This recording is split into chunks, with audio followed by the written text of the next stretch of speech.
The video opens on a rainy morning outside a high school.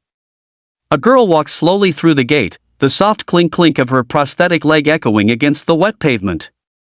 Her name is Lily Carter, quiet, kind, and determined.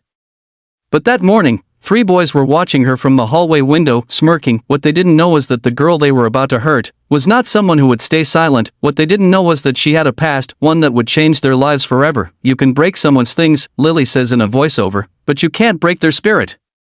And with that, the story begins. Lily Carter was 16 when she moved to Brookdale High. She had lost her leg 3 years earlier in a car accident, one caused by a drunk driver. It took her months to learn to walk again, and even longer to rebuild her confidence. Her mom, Megan, always said, "You're not broken, honey. You're rebuilt stronger." But high school wasn't as kind. Every step Lily took down the hallway seemed to draw eyes, some curious, some cruel. Most kids ignored her, but a group of boys led by Ethan Miller, the school's star football player, didn't.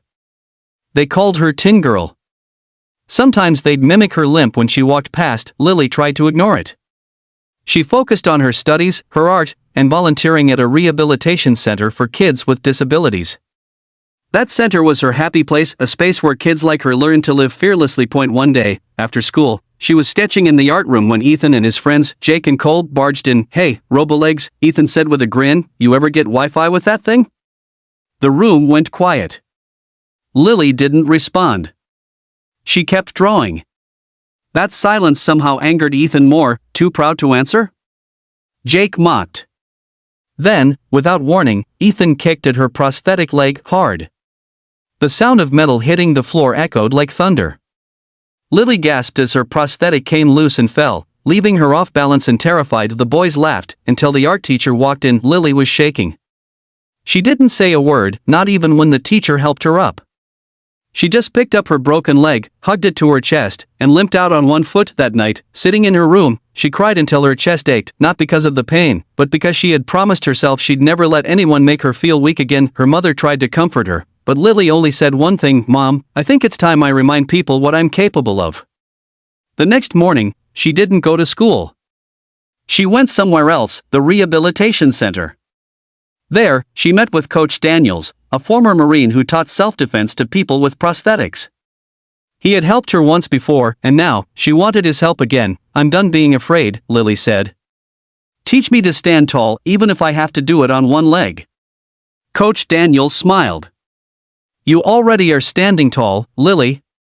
Now let's show the world." And for the next 3 weeks, Lily trained. Every day after school, she practiced balance, leverage, and strength. She learned how to move gracefully, how to defend herself, and how to turn her prosthetic into a tool, not a weakness. By the time she returned to school, something in her had changed. Her walk was still slow, but her eyes, they carried fire. Rumors had spread that Lily was too embarrassed to come back. Ethan and his friends joked about it in the cafeteria, unaware that she had just walked through the door. When she passed by their table, Ethan snickered, "Oh look, she's back. Did they upgrade your leg?" This time, Lily stopped. The whole cafeteria froze. She turned her head slowly and looked him dead in the eyes. "No," she said softly, "but I upgraded myself." Her calmness threw them off. Ethan stood, puffing his chest. "What's that supposed to mean?" Lily took a step closer, her prosthetic leg making a sharp clink with each step. "It means the next time you think about breaking something that doesn't belong to you, you might want to think twice."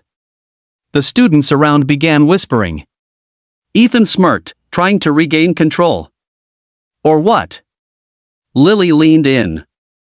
"Or you'll find out what happens when the Tin Girl fights back." The tension hung thick. The teachers arrived before it escalated, but the message had been sent. Later that day, after classes, Lily went to the gym for physiotherapy. Ethan and his friends showed up again, thinking it'd be funny to record her training. But what they saw left them speechless. Lily was sparring with Coach Daniels, blocking punches, ducking kicks, moving fast and balanced.